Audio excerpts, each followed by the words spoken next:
আসছেন কবির আহমেদ ভূঁইয়া, বাংলাদেশ জাতীয়তাবাদী দল বিএনপি। প্রাথমিক যাচাইতে তার সকল কাগজপত্র সঠিক পাওয়া গিয়েছে।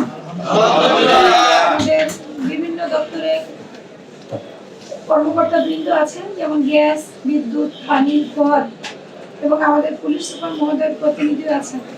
আপনাদের যদি ওনাদের বিষয়ে কোনো কিছু বলার থাকে আপনারা দয়া করে বলবেন।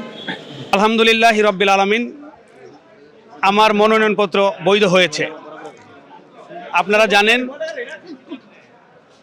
আমাদের বাংলাদেশ বারবার গণতান্ত্রিক পর্যায়ে যাওয়ার সময় আমরা বাধাগ্রস্ত হয়েছি। বর্তমানেও কিন্তু আমরা ইন্টারিম গভর্নমেন্টের আন্ডারে আছি।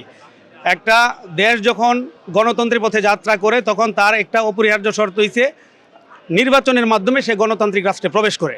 এখন আগামী 12ই ফেব্রুয়ারি যে নির্বাচন অনুষ্ঠিত হবে, এই নির্বাচনের জন্য আমি বাংলাদেশ জাতীয়তাবাদী দলের পক্ষ থেকে আমি দানিশ শীষের প্রতীক নিয়ে আগামী সংসদ নির্বাচনে ইনশাল্লাহ অংশগ্রহণ করব।